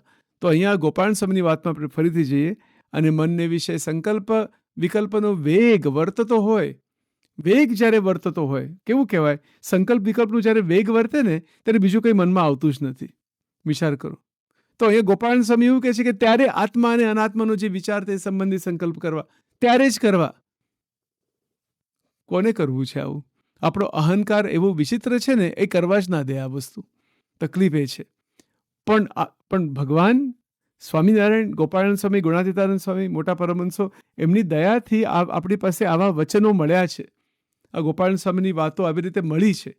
તો એમણે જે લખ્યું છે ને, એ વાક્ય અંતરમાં રાખવું, અને કે મારે શું કરવાનું છે કે જ્યારે આ સંકલ્પનો વેગ વર્તતો એટલે ચાલતો હોય, ત્યારે જ એ જ પોઈન્ટ ઉપર આત્મા અને અનાત્માનો વિચાર જે છે કે આત્મા શું છે અને અનાત્મા શું છે, દેહ, મન, પ્રાણ, ઇન્દ્રિય બધું અનાત્મા છે, જગત બધું ખોટું છે. પિંડ બ્રહ્માંડ સે પરનિજ આત્મા, જાની કે મમ ગુણ ગાવે, સોઈ જન સંત કહાવે. આત્માની અંદર હું આત્મા છું એટલે હું સાધુ છું, હું દિવ્ય છું, હું બ્રહ્મ છું, મારું મન અવિકારી છે. એવી રીતે આત્મા તરફ આપણે જઈ શકીએ.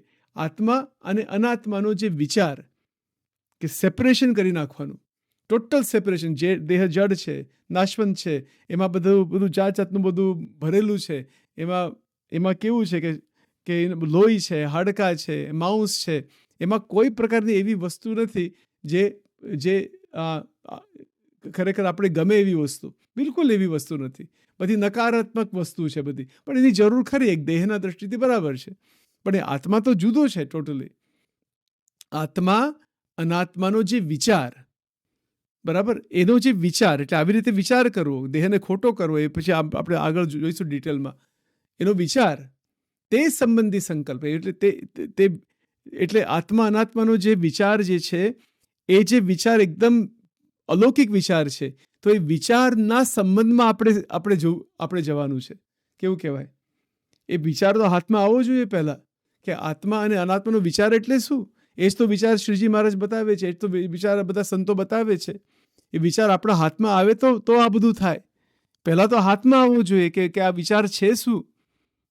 પહેલાં હાથમાં આવે કે આત્મા શું છે, અનાત્મા શું છે, જગત શું છે, દેહ, કુટુંબ, પરિવાર શું છે, બ્રહ્મ તત્વ શું છે. આ તત્વજ્ઞાનના દ્રષ્ટિથી પણ આપણે વિચાર હાથમાં ગ્રહણ કરી શકીએ. ગ્રહણ પ્રથમનું 7મું વચનામૃત અને અનેક વચનામૃતો છે, એમાં મહારાજે પંચભેદની પણ વાત, એટલે તાત્વિક દ્રષ્ટિથી પણ આપણે વિચાર ગ્રહણ કરી શકીએ. પણ આ વિચાર તો પહેલા હાથમાં આવવો જોઈએ. અને વિચાર હાથમાં ક્યારે આવે, ત્યારે સંત સમાગમ કી જય નિષદિન. એ સંત સમાગમ કરતા એ આત્મજ્ઞાન સંબંધી વિચાર ઉગે છે, આપણી અંદર ઉગે છે, બહારથી પણ આપણે સમાગમ દ્વારા ખ્યાલ આવી જાય. એટલે એ જે આત્મજ્ઞાન સંબંધી વિચાર છે તે વિચાર સાથે એકત્વ કરવું, કે આત્મા અનાત્માનો જે વિચાર તે સંબંધી સંકલ્પ. શેના સંબંધી? અહીંયા ગોપાલ સ્વામી કહે છે કે આત્મા શું છે અને અનાત્મા જે આત્મા નથી, બરાબર, એવો જે વિચાર એકદમ ચોખ્ખો જે વિચાર જે છે 100% ક્લિયર કટ, એ વિવેકાત્મક જે વિચાર છે, આખી વિવેક ચૂડામણી અંદર આવી ગઈ શંકરાચાર્યજીની. તો એ જે વિચાર જે છે એ આપણે હાથમાં આવવો જોઈએ પહેલા, અને પછી અને જ્યારે હાથમાં એ વિચાર આવી જાય તો એ વિચારના સંબંધમાં સંકલ્પ કરો કે આ વિચારમાં મારે રહેવાનું છે. ખ્યાલ આવી ગયો ને? આ બધું આત્મજ્ઞાન સંબંધી સંકલ્પ છે. બહુ મોટી વાત છે, આ બહુ પાવરફુલ છે. ગોપાલ સ્વામીની વાતો બહુ જ અત્યંત સખત તાકાતવાન છે, દિવ્ય છે, મહા અલૌકિક છે, બરાબર. એટલે આત્માનો જે વિચાર તે સંબંધી સંકલ્પ કરવા એટલે અહીંયા નક્કી કરું કે મારે આ કરવાનું છે બસ. તથા ભગવાનના મહાત્મ્યના વિચાર સંબંધી સંકલ્પ કર. ભગવાનનો મહિમા કેવો છે એવી આખી વિચારધારા છે શાસ્ત્રોમાં, સંતોની વાણીમાં, અનેક રીતે. એ વિચારધારા સાથે એકત્વ કરવું, કે ભગવાનના મહાત્મ્યના વિચાર સંબંધી સંકલ્પ કરવા, કે ભગવાનનો મહિમા કેવો છે એવો જે વિચાર, એ વિચારના સંબંધમાં સંકલ્પ કરવા. અને પછી આગળની લાઈન એ છે, ને ઉદાસીપણું હોય ત્યારે 4 પ્રકારના પ્રલયનો વિચાર કરીને વૈરાગ્ય સંબંધી સંકલ્પ કરીને પદાર્થની તુચ્છતા જાણવી. હવે જો આ નેક્સ્ટ લાઈન છે ગોપાલ સ્વામીની વાતો. ધીસ ઇઝ નંબર 54, વાત નંબર 54. તો અહીંયા શું કહે છે સ્વામી? તે ઉદાસીપણું હોય ત્યારે 4 પ્રકારના પ્રલયનો વિચાર કરવો. ઉદાસીપણું એટલે શું છે? કે આપણી અંદર ઘણીવાર આપણે આમ સંસારથી ઉદાસ થઈ જઈએ છીએ, વિષયોથી, કે આ બધું શું છે, ક્ષણિક છે, નાશવંત છે, આ જગતમાં કોઈ વૃત્તિ રાખવા જેવી જ નથી, આ બધું કચરો છે, બધો રાખના પડીકાના. એક ઉદાસીનતા આવી જાય સત્સંગ કરતાં કરતાં. જ્યારે આપણે વૈરાગ્ય થવાનો હોય ને, એકદમ આમ પૂર્ણ વૈરાગ્ય થવાનું, એટલે આમ ઉદાસીનતા, ઉદાસ થઈ જાય એકદમ. ઉદાસ એટલે આમ જાણપણું એટલું બધું આવી જાય કે મને હું બ્રહ્મ છું, હું દિવ્ય છું, બરાબર, ભગવાન સત્ય છે. એટલે આપણે જગતના ભોગોમાંથી ઉદાસ થઈ જઈએ છીએ. ઉદાસ તકો ભોગવે એ પણ વાત છે. ને ઉદાસીપણું મોટી વાત છે. આ સ્થિતિ, આ એક શબ્દ વાપર્યો છે ગોપાલ સ્વામીએ, અત્યંત દિવ્ય અને મોટી વાત. જ્ઞાન વૈરાગ્યની અંદર ભરચક ભરેલું છે. ને ઉદાસીપણું હોય એટલે આવી રીતે કોઈક ભક્ત સ્થિતિમાં આવી ગયો કે ઉદાસ થઈ ગયો છે આ સંસારમાંથી, બરાબર. એટલે કરે છે બધું, જે ઘટે તેમ કરે, પણ એને કંઈ લેવા દેવા નથી કોઈ સાથે. હવે એમાં શું કરવું? ત્યારે 4 પ્રકારના પ્રલયનો વિચાર કરીને વૈરાગ્ય સંબંધી સંકલ્પ કરીને પદાર્થની તુચ્છતા જાણવી. હવે પદાર્થને કેવી રીતે તુચ્છ સમજવા? આ જે વિષયો, જે શબ્દ, સ્પર્શ, રૂપ, રસ, ગંધ, એને તુચ્છ કેવી રીતે કરવા, કે એની તુચ્છતા કેવી રીતે જાણવી? તો 4 પ્રકારના પ્રલયનો વિચાર. 4 પ્રકારના પ્રલયની વાત ભાગવતમાં લખેલી છે, એનું રેફરન્સ બધા વચનામૃતમાં મૂકેલા છે, બરાબર. એટલે એમાં નિત્ય પ્રલય, નૈમિતિક પ્રલય, પ્રાકૃત પ્રલય અને આત્યંતિક પ્રલય, 4 પ્રકારના પ્રલય છે. તો ગોપાલ સ્વામી શું કહે છે કે ઉદાસીપણું જ્યારે હોય, સાધના કરતાં કરતાં, ભજન કીર્તન કરતાં કરતાં, આપણે સાધન દશામાં છે બધા, હજુ સિદ્ધ દશા આવી નથી, તો સાધન દશાની અંદર એવા પોઈન્ટ આવી જાય, એવો એક સમય આવી જાય કે આપણે સંસારથી ઉદાસ થઈ જાય. હવે એવું જ થાય કે આ સંસારનું જે ભોગ, આ સંસારનું જે યોગ, આ સંસારમાં જે મનુષ્ય માત્ર દોડ્યા કરે છે, કંચન, કામિની, કીર્તિ, માન, અપમાન, રાગ, દ્વેષ, મારું, તારું, છલ, કપટ, ક્રોધ, કામ, ક્રોધ, લોભ, આ બધું જે છે ને એમાંથી ઉદાસીનતા આવી જાય. કેવી વાત છે! જ્યારે આવું થાય છે, થોડા ક્ષણ માટે પણ જો થઈ જાય, ત્યારે ગોપાલ સ્વામીની આજ્ઞા બહુ અદ્ભુત આજ્ઞા છે કે ને ઉદાસીપણું હોય. જ્યારે હોય એટલે ઉદાસીપણું આપણી અંદર આવી ગયું હોય, થોડા ક્ષણ માટે પણ એને ઓળખવું પડે કે મારું મન હવે ઉદાસ થઈ ગયું છે. મારું મન, આ જે મન જે છે થોડા ટાઈમ માટે અવિકારી બની ગયું છે, મધ્યના 23 પ્રમાણે. હજુ અખંડ અવિકારી રહેતું પણ ના હોય, પણ થોડા ટાઈમમાં જ્યારે આવું થઈ જાય ને ત્યારે શું કરવું? તો ગોપાળન સ્વામી અલૌકિક વાત લખે છે અને ડાયરેક્ટ વાત કરે છે આપણે કેવી રીતે મુક્ત બની શકીએ. ને ઉદાસીપણું હોય ત્યારે 4 પ્રકારના પ્રલયનો વિચાર કરીને 4 પ્રકારના પ્રલય સમજવા. નિત્ય પ્રલય એ ક્ષણ પ્રત્યે જીવ પ્રાણી માત્રના દેહ નીકળી જાય છે. કેટલા બધા લોકો આવે છે અને જાય છે, કેટલા મનુષ્ય રોજ જન્મે છે અને મરે છે, કેટલું બધું જગતમાં ચાલ્યા જ કરે છે. જીવ પ્રાણી માત્રના દેહ ઉત્પન્ન થાય છે અને દેહમાં નીકળી જાય છે બધી જ યોનિઓમાં, બરાબર. એને નિત્ય પ્રલય કહેવાય. પછી છે નૈમિતિક પ્રલય, પછી છે પ્રાકૃત પ્રલય, એટલે બધા જે દેવોની ભૂમિ પણ નીકળી જાય છે. પછી છે પ્રાકૃત પ્રલય, એટલે છે વિરાટ નારાયણ પ્રધાન પુરુષ, બધી ઉપરના લેવલની વાત છે. ઉપરના જે ઈશ્વર કોટી એ ઈશ્વરો પણ પછી એક સમય પછી એમનો પણ દેહ એ મૂકી દે છે. અને આત્યંતિક પ્રલય એટલે જે અનંત કોટી બ્રહ્માંડ જે મહામાયામાંથી જે ઉત્પન્ન થયા એ અક્ષર બ્રહ્મના તેજમાં લીન થઈ જાય છે, એને આત્યંતિક પ્રલય કહેવાય. એ 4 પ્રકારના પ્રલયનો વિચાર કરીને, આ તો એક વિચાર જ છે. આપણે તો જેમ જીવીએ છીએ અહીંયા એ તો બધું એવું જ રહેવાનું છે, પણ અહીંયા જ્યારે ભગવાન સાથે જોડવા માટે પ્રયત્ન કરીએ છીએ ત્યારે ઉદાસીનતા આવી જાય. ઘણીવાર એવું પણ થાય છે કે કોઈક સરસ ભજન કીર્તન દેવાનંદ સ્વામીનું, મુક્તાનંદ સ્વામીનું, પ્રેમાનંદ સ્વામીનું આપણે સાંભળ્યું હોય તો આપણે એકદમ ઉદાસ થઈ જઈએ કે હરિ બિન કોઈ ન તેરા સમજ નર, હરિ બિન કોઈ ન તેરા રે હો જી. સુંદર ભજન છે, તમે યુટ્યુબમાં સાંભળી શકો, મૂકી દેવાનું, હરિ બિન કોઈ ન તેરા. બહુ મસ્ત ભજન છે. એ મુક્તાનંદ સ્વામીનું ભજન છે, બરાબર. 4 દિન કી ચાંદની બીતે આગે બહોત અંધેરા રે. બહુ મસ્ત ભજન. એટલે આ ભજનો ઉપર આ જે પદો લખ્યા છે એને આપણે સાંભળીએ, એનું મનન થાય, એનો ભાવ આપણામાં આવી જાય, બરાબર. વૈરાગ્યનો ભાવ આવી જાય. એટલે ઉદાસીપણું આ શબ્દ મૂક્યો છે ગોપાળન સ્વામી. અમેઝિંગ, બહુ જ અલૌકિક છે આ. ને ઉદાસીપણું હોય એટલે ઉદાસીપણું આવી ગયું છે મનમાં, ત્યારે 4 પ્રકારના પ્રલયનો વિચાર કરીને, એટલે એમાં તો ઉપાસનાની સંપૂર્ણ શુદ્ધિ પણ આવી ગઈ કે ભગવાન શ્રી હરિજી મહારાજ સિવાય બીજું કશું સત્ય જ નથી. કેવું કહેવાય? એ તો બહુ તાત્વિક વાત છે. હમણાં એના વિશે નથી જતો બહુ, પણ એટલું સમજવું, શોર્ટમાં સમજવું કે મુજબે ન જાણજો રે બીજા માઈક સૌ આકાર, પ્રીતિ તોડજો રે જૂઠા જાણી કુટુંબ પરિવાર, જીવ ઈશ્વર તણો રે માયા કાળ પુરુષ પ્રધાન, સૌને વશ કરું રે સૌનો પ્રેરક હું ભગવાન. ઓરડાના પદમાં સ્વામિનારાયણ ભગવાન પોતે લખે છે, આ પોતે બોલ્યા છે અને પ્રેમાનંદ સ્વામીએ લખેલું છે, બરાબર. એટલે શોર્ટમાં શું સમજવાનું એની અંદર કે ભગવાન પુરુષોત્તમની મૂર્તિ સત્ય છે. બીજા લોક ભોગ આ બધું જે છે પ્રકૃતિના નીચે, પ્રકૃતિ પુરુષથી નીચે જેટલું જે છે એ એક દ્રષ્ટિથી અસત્ય છે, એક દ્રષ્ટિથી એ બધું એમાં નાશવંત છે, એમાં પડવા જેવું નથી, એ રાખના પડીકા જેવું છે બધું. આજે છે કાલે નથી. એટલે 4 પ્રકારના પ્રલયનો વિચાર કરવો. અને મધ્યના 30મા પ્રમાણે કે હું બ્રહ્મ છું, એને જ એ બ્રહ્મ જે પ્રકૃતિ પુરુષથી ઓરું છે, ઉપર છે, એને જ એક સત્ય જાણે. જોઈ લેજો ગરડા મધ્યનું 30મું, આપણે પછી લઈશું કોઈક વાર. તો 4 પ્રકારના પ્રલયનો વિચાર કરીને, એટલે 4 પ્રકારના પ્રલય એટલે આ તો શું છે, આપણે નિત્ય પ્રલયનો જ વિચાર કરીએ ને કે ક્ષણ પ્રત્યે કેટલા આવે છે, કેટલા જાય છે, કેટલા બધા બેબીઝ, આ બધા શું કહેવાય, these small children are born, કેટલા જન્મે છે મનુષ્ય, કેટલા મરે છે મનુષ્ય, કોનું છે. અને બધા કર્મના બંધન પ્રમાણે બધું જન્મ મરણનો ચક્કર, જે વડ પીપળની ડાળ બીજે રોપ્યાનું વચનામૃત, એ પણ બહુ ડિટેલમાં આખી વાત લખેલી છે.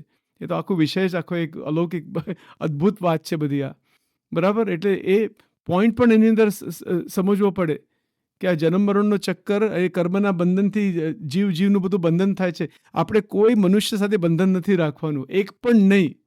ભગવાનના ભક્તો છે એનો મહિમા સમજવો, પગે લાગવા, ભગવાન એની અંદર જોવા, પણ એને વ્યક્તિ સાથે બંધન નહીં.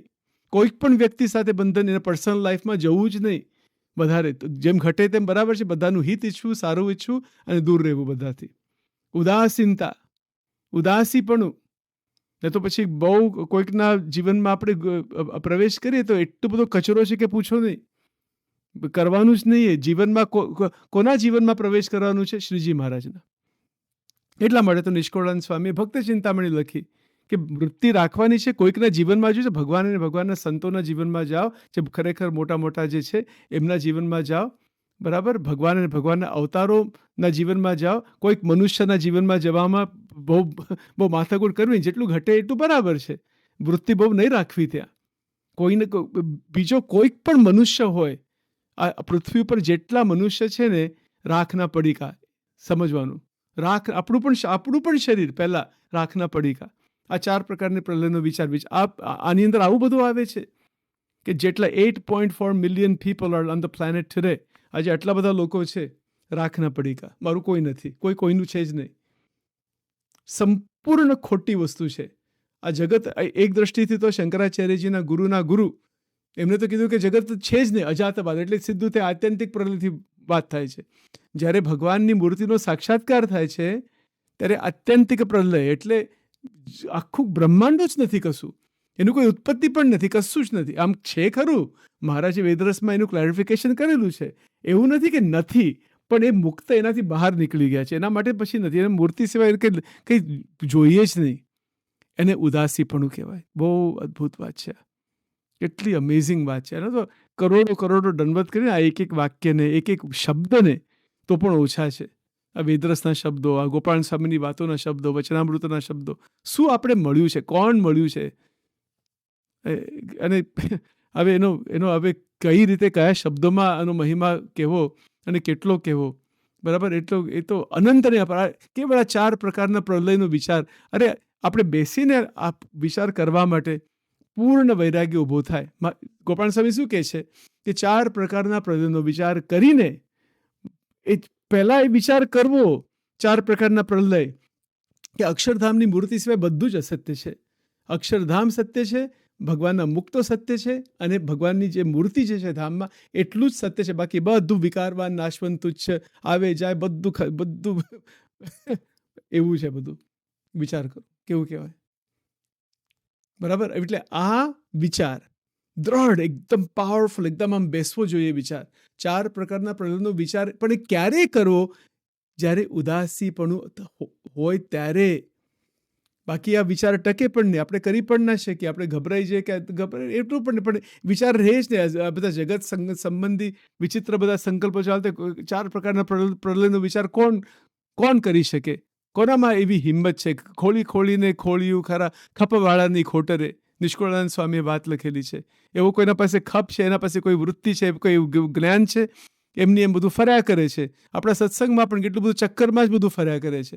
પણ એટલા માટે આ પ્રકારનું જે દિવ્ય છે જ્ઞાન, દિવ્ય જે બધી વાતો લખેલી છે, આપણા દરેકના મનમાં સચોટ રીતે આવે ને જેમ છે તેમ મહારાજનો મહિમા, મહારાજના સત્સંગનો મહિમા બહાર નીકળવો જોઈએ. બધું બરાબર છે, જેના સમય પ્રમાણે બધું થશે. મહારાજ ભગવાન કહે છે ને વચનામૃતમાં, સત્સંગ વધે તો અમારી ઈચ્છા, એટલે શ્રી કૃષ્ણની ઈચ્છા, અને ના વધે તો પણ શ્રી કૃષ્ણની ઈચ્છા. શ્રી કૃષ્ણ નામ વાપર્યું છે ત્યાં. એવી રીતે વાત છે બધી. એટલે જે હોય એ તો પરમાત્માની દયાથી અને મરજીથી જ થાય છે. પણ એનો મહિમા કેટલો બધો છે, કેવો છે આ મહિમા, બરાબર ને? તો પછી બધું ચક્કરમાં જ ફર્યા કરે. અંતેના બીજામાં જ લખ્યું ને, ચિત્ત વિભ્રાંત થઈ જાય અને પછી શું થાય?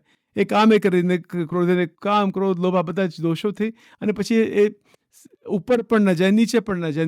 ઘણીવાર અનેક જન્મ સત્સંગમાં જ થાય, કારણ કે હજુ એ સિદ્ધ થયા નથી. એટલે બરાબર છે, તો પણ થાય એવી રીતે. પણ જેને આ જ દેહે, ક્ષતિદેહે, આ જન્મ સાર્થક બનાવવો છે, તો આ એક શબ્દ, એક પોઈન્ટ અંતરમાં ધારવા છોડવા નહીં. અમૃત છે, આ મહાઅમૃત છે.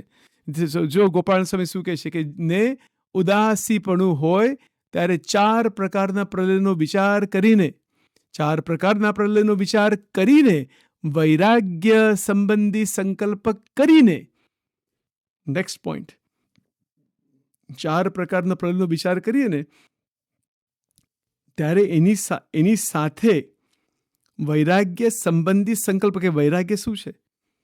મારું કોણ છે? હું કોણ છું? આ શરીર રાખ બની જવાનું છે. અંતેનું 30મું વચન, ગમે ત્યારે નીકળી જાય, ગમે ત્યારે પડી જાય. કોઈ મારું નથી, કોઈનું નથી, કઈ વસ્તુ મારી નથી, કોઈનું. વૈરાગ્ય એક વૃત્તિ છે, વૈરાગ્ય એક સ્થિતિ છે, વૈરાગ્ય એક આંતરિક દૃષ્ટિ છે. એક સિક્કો હોય ને, તેના બે, એક ફ્રન્ટ એન્ડ બેક, બરાબર? તો જ્ઞાન અને વૈરાગ્ય એક સિક્કાના બે બાજુ છે. જ્ઞાન અને વૈરાગ્ય એવી વસ્તુ છે કે એક પક્ષીના બે પાંખ હોય તો મુમુક્ષુ હોય, મુમુક્ષુ એટલે પક્ષી ત્યાં, એટલે વૈરાગ્ય અને જ્ઞાન બે પાંખ છે. એટલે વૈરાગ્ય સંબંધી સંકલ્પ કરીને આપણે કયા સંકલ્પ, વૈરાગ્ય સંબંધી સંકલ્પ એટલે નાશવંતપણું દેખાય, તુચ્છપણું દેખાય, ક્ષણિકપણું દેખાય, વિષયોમાં જે દુઃખ છે એ બધું દેખાય, ગર્ભવાસ, લક 84, યમપુરી એનું દુઃખ દેખાય. આ તમે જુઓ છોકરા જન્મે છે, ગર્ભમાંથી નીકળે છે, રડતા રડતા કેટલું બધું દુઃખ, 9 મહિના તે લટકવું પડે કોઈકના ગર્ભમાં. કેટલી વિચિત્ર વસ્તુ છે આ બધી. એ બધું જ્યારે ધ્યાનમાં રાખીએ અને એવી રીતે વિચાર કરીએ અને વિષયોમાંથી પાછા હટીએ, કારણ કે વિષયોની જે આસક્તિ છે એમાંથી જ જન્મ મરણ આવે છે. That's the problem. એમાંથી જ તો બધું આ ગર્ભવાસ, લક 84 એ બધું એ વિષયોની વિચિત્ર બધી જે આસક્તિ છે, કારણ કે જે સુખ પાછળ દોડ્યા કરે છે જીવાત્મા અને પછી અતિશય દુઃખને ભોગવે છે, એમાંથી મળતું કશું નથી એને. એ જે થોડા ટાઈમ માટે થોડી સુખ મળે પણ એમાં કલ્યાણના માર્ગમાંથી તો પડી જ જાય છે અને પાછું દુઃખ બહુ થાય છે. અને એનું મૂળ કારણ શું છે? આપણી અંદર જે શક્તિ જે ભગવાને મોકલે છે એનો નાશ થઈ જાય છે. એવું ના થાય એટલા માટે આ બધી વાત લખેલી છે. જો વિચાર કરો ને ઉદાસીપણું હોય ત્યારે 4 પ્રકારના પ્રલયનો વિચાર કરીને વૈરાગ્ય સંબંધી સંકલ્પ કરીને, વૈરાગ્ય સંબંધી સંકલ્પ કરીને, વૈરાગ્યના સંકલ્પો બધા કરવા, એ ભજન કીર્તન દ્વારા, વૈરાગ્યના પદો દ્વારા, બહુ જ છે બધું, લિટરેચર કેટલું બધું છે. એવી રીતે કરતા કરતા કરીને શું કરવાનું છે? કરીને પદાર્થની તુચ્છતા જાણવી. કેટલી, માય ગોડ, પદાર્થની તુચ્છતા જાણવી. તુચ્છ છે, જણાય છે. આપણે અરે ગુલાબજામનું દ્રષ્ટાંત આપણે વાત થોડું ગુલાબજામ મોઢામાં મૂકીએ ને તો પણ કેટલું બધું લાગે કે ભગવાન મળી ગયા. કેવું કહેવાય? બધું તુચ્છ છે. મૂર્તિ સિવાય બધું જ તુચ્છ. એ છે ખરું, એનું ગ્રહણ પણ કરીએ આપણે, ખાવા પીવાનું બધું, દેહ ટકાવવા માટે બધી વાત બરાબર છે. રહીએ છીએ, ગ્રહસ્થ આશ્રમમાં રહીએ છીએ, બધું જે અમે તો ગ્રહસ્થ નથી, પણ આ તો એક મોટા ભાગના ભક્તો ગ્રહસ્થ હોય છે. આ સેવક ગ્રહસ્થ નથી. એ ભગવાનની દયા છે કે કોઈ સંસ્થામાં પણ ના ગયા અને કોઈ ગ્રહસ્થમાં પણ નહીં. બધાથી મુક્ત રહેલા છે. તો પછી બંધાઈ જવાય, રાગ, દ્વેષ, અહમ, મમતા બધું એ તો પડવા જેવું જ નથી એની અંદર. જે બરાબર છે, જે લોકો સંસ્થામાં હોય, સેવા કરતા હોય, કરો, આગળ વધો, પણ ભેદભાવ, રાગ, દ્વેષ, અહમ મૂકી દો બધો. ઘણા તો ભક્તો એકબીજાને મળતા પણ નથી. કેટલી વિચિત્ર. એ તો કોઈ દિવસ આવા જે લોકો હોય, આવા જે હોય ને, એ તો હજુ તો દિલ્હી બહુ દૂર હે. બેસિક પોઈન્ટ જ બધા આપણે સમજ્યા નથી. આવું બધું કરતા હોઈએ તો એકબીજાને મળવું, એકબીજાને સમજવું, રાગ, દ્વેષ, અહમ, મમત્વ, ક્લેશ, દાસાનું એટલે એ બધું બાજુમાં સંપૂર્ણ મૂકી દેવું પડે. અને આપણે દરેકનો મહિમા ભલે જે પરંપરામાં હોય એમાં વાંધો નથી, બરાબર. આ સેવક પણ આપણે એક સંસ્થામાં હતા, નામ બહુ ડિટેલમાં નથી જોતો એને વિશે, પણ હવે ભગવાનની જેવી મરજી, મહારાજની દયા હશે કે આ બધું આધ્યાત્મમાં વધારે પ્રવેશ કરાવવો હશે. એટલા માટે કે હવે પર્ટિક્યુલર કોઈ સંસ્થામાં અમે આ સેવક જે છે જોઈન્ટ નથી થતા. એનું કારણ જ એ છે કે દરેકનું કલ્યાણ થાય. દરેક આપણી જ સંસ્થા છે, પણ આ રાગ, દ્વેષ, અહમ, મમત્વ, કેટલું બધો પ્રોબ્લેમ્સ બધા આપણા સંપ્રદાયમાં પણ થયેલા છે અને આગળ પણ થઈ શકે. એનું મૂળ કારણ શું છે કે આપણે જે ભક્તો, જે એક ભક્તો આ વેદરસ, ગોપાળાનંદ સ્વામીની વાતો, ગુણાતીતાનંદ સ્વામીની વાતો, વચનામૃતો, એના જે સિદ્ધાંતો છે એ અંતરમાં આપણે ધારી નથી શકતા, તો પછી બીજું બધું પ્રધાન થઈ જાય, ક્રિયા પ્રધાન થઈ જાય બધી, પણ અધ્યાત્મ બાજુમાં રહી જાય. એટલે મહારાજ રક્ષા કરશે. મહારાજની દયાથી બધું સારું છે. આપણે કંઈ કોઈનો અવગુણ નથી લેવાનો, પોતાનું જ જોવાનું છે. દરેક સંતો અને મોટા મોટા સંતોને પણ પછી આ તકલીફ થઈ જાય કે આ બધા અંદર બધું ચાલતું હોય, એમાંથી બહુ પ્રોબ્લેમ ઊભા થાય છે અને જે આધ્યાત્મ બાજુમાં રહી જાય. બરાબર, એ આખો વિષય જુદો છે, પણ તો પણ અહીંયા આપણે બોલીએ છીએ કારણ કે આ તો શું છે, ગોપાળાનંદ સ્વામી અને ગુણાતીતાનંદ સ્વામી અને મુક્તાનંદ સ્વામી, સુખાનંદ સ્વામી બધા મોટા મહાન શતાનંદ મુનિ, કયા કક્ષાની બધી વાત છે. એ બધા ધામના જ મુક્તો હતા અને શું કરાવવા માગે છે. તો હવે ફરીથી જોઈએ કે તુચ્છતા જાણવી એટલે અંતર એકદમ સ્થિત પ્રજ્ઞ. આખી ભગવદ્ ગીતાની અંદર આવી ગઈ, પૂરી આખું ભાગવતમ આવી ગયું. આજે ગોપાલ સ્વામીની આ એક મોટો ચમત્કાર છે સ્વામિનારાયણ સંપ્રદાયની અંદર. જે શાસ્ત્રો જે બનાવેલા છે ને એમાં ચમત્કાર એક મોટો એ છે કે એક વાક્યમાં બધા જ શાસ્ત્રો આવી જતા હોય છે. બધા જ. હમણાં તમે ગીતાજી ખોલો ને, ભગવદ્ ગીતા, કેટલા બધા શ્લોકો, ગીતાના 700 શ્લોક જે છે ને બધાની અંદર આવી જાય આ એક વાતમાં. વિચાર કરો, અદ્ભુત વાત છે. હવે આના વિશે આગળનું જે પેરેગ્રાફ જે છે કે આગળના બીજા 2-3 લાઈન જે છે એ પછી આપણે નેક્સ્ટ ટાઈમ અગલા રેકોર્ડિંગમાં જોઈશું. ભગવાન દયા કરે, કૃપા કરે. અને બીજું કંઈ નહીં, આપણાથી કંઈક ભૂલથી કંઈક બોલાઈ ગયું હોય તો ભગવાન માફ કરે અને સંતો ભક્તો માફ કરે. બીજું તો કંઈ નહીં. આપણે તો એ જ જોઈએ છીએ કે દરેકમાં પ્રેમ.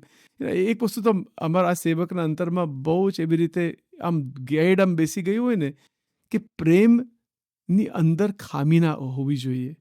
સમજણ તો અનેક પ્રકારની રહેતી હોય છે જીવનમાં. સંસ્થાઓ પણ અનેક પ્રકારની છે, રિલિજનો પણ બધા કેટલા બધા છે, શાસ્ત્રો પણ કેટલી બધી છે, કેટલા બધા છે. પણ પ્રેમ તો ભગવાન જ છે. બરાબર? સત્ય, પ્રેમ અને કરુણા. બરાબર? એટલે બહુ સીધી વાત છે આ. સત્ય તો એક જ છે, એ ભગવાન છે. પ્રેમ પણ એક જ. પ્રેમમાં જરાક પણ ન્યૂનતા ના આવી જોઈએ, તો ત્યારે આપણે આગળ વૃદ્ધિ થાય છે. સમજણ ભલે અલગ પ્રકારની હોય, સમજણ સંસ્થાઓ હમણાં જે સ્વામિનારાયણ સંપ્રદાયમાં આપણા ગુજરાત કમ્યુનિટીમાં કેટલી બધી જુદી જુદી સંસ્થાઓ છે. એ સમજણ તો જુદી જુદી રહેવાની, પણ એકબીજાને મળો, એકબીજાને પ્રેમ કરો. એ મહારાજનો થાળ કરો, મારે ઘેર આવજો, છોગલાધારી, બધા ભેગા થઈને થાળ કરો, ભગવાનનો પ્રસાદ લો, સારા ગુણ લો એકબીજા પાસેથી. પણ જેને માન મોટપમાં, આ બધા પોઝિશનમાં અને આ બધું એની અંદર બધું જે એની અંદર જો આપણી વૃત્તિ જાય તો આધ્યાત્મ તો સ્વપ્નમાં પણ નહીં દેખાય કશું. મંદિરો પણ થાય ને જાત જાતનું બધું થાય, પણ એ પછી કંઈ આધ્યાત્મ રહેતું નથી. રાગ, દ્વેષ, અહમ, મમત્વ, ક્લેશ, અમે સાચા, બીજા ખોટા, અમે બીજું ત્રીજું, એવું બધું છોડો. એ કંઈ પોઈન્ટ જ નથી. એકબીજાને મળો. આ કંઈ કોમ્પિટિશન છે? It's a competition. થોડો વિચાર તો કરવો જોઈએ આપણે શું કરીએ છીએ, શું કરવા આવ્યા છીએ. It's not a competition. એક મહારાજના વખતમાં મંડળો પણ કેટલા બધા હતા. એક મંડળ બીજા સાથે હળી મળીને રહેવું પડે. બરાબર ને? બધા સાથે હળી મળીને અને બધાનો ગુણ લેવો પડે. પછી જે પરંપરામાં ચાલતો હોય, જે સમજણથી ચાલતો, એમાં વાંધો નથી. પણ પ્રેમની અંદર ન્યૂનતા ના આવી જોઈએ. અને જો પ્રેમની અંદર ન્યૂનતા આવી જાય તો આજે આત્મા અને અનાત્માનો જે વિચાર છે એ ક્યારેય હાથમાં ના આવે. ભગવાનનો મહાત્મ્ય સંબંધી વિચાર છે એ પણ નહીં હાથમાં આવે. તે હું દ્રષ્ટા છું, હું બ્રહ્મ છું, હું દિવ્ય છું, એ પણ નહીં હાથમાં આવે. સાધુતા તો આવવાની જ નથી. છોડો. અને અમારે જે સેવક સાથે કોઈ સાથે કશું લેવા નથી. આ પુરુષોત્તમ ભગવાન આપણે મળ્યા છે, મોટો આવો દિવ્ય સત્સંગ મળ્યો છે, બધાનો મહિમા છે. આપણે શું કોઈ ના આગે ના પીછે. બરાબર ને? આપણે કોઈ પ્રશ્ન જ નથી કોઈ સાથે, કોઈને કશું કહેતા પણ નથી. પણ જે સત્ય છે એ સત્ય જ છે. માનો કે ના માનો, જે સત્ય છે એ સત્ય જ છે. પુરુષોત્તમ નારાયણ એ સત્ય છે, પરમ સત્ય છે, પરમ દિવ્ય છે, અંતિમ તત્વ છે. અને એ કોઈની તાકાત નથી કે એને એ જરાક પણ ફેરફાર કરી શકે. કારણ કે ભગવાન પુરુષોત્તમ સ્વામિનારાયણ ભગવાનના સ્વરૂપમાં અહીંયા આવેલા, અને એમને જે સ્થાપના કરી, એમના જે સંત પરંપરા જે મૂકેલી છે, જુઓ ને ગોપાલ સ્વામીની વાતો, એમાં કેટલી ભરચક દિવ્યતા છે. બરાબર? દિવ્યતા એટલે પરમ દિવ્યતા છે. વેદરસ જ છે બધું, એ સેમ જ છે બધું. સત્ય તો એક જ છે. વેદરસ મહારાજે લખેલું છે. ગોપાલ સ્વામીની વાતોમાં આ વાત લખેલી છે. અને એમને કરાવવું શું છે કે ભગવાનનો સાક્ષાત્કાર, દિવ્ય સાક્ષાત્કાર, દિવ્ય ભૂમિનો સાક્ષાત્કાર, દિવ્ય તત્વનો સાક્ષાત્કાર કરાવવો છે. જન્મ મરણના ચક્કરમાંથી જીવને કાઢવો છે. આવી બધી વાત છે. અને ભગવાનની દયાથી આપણે આગળ મનન ચિંતન કરીશું. સજાનંદ સ્વામી મહારાજની જય.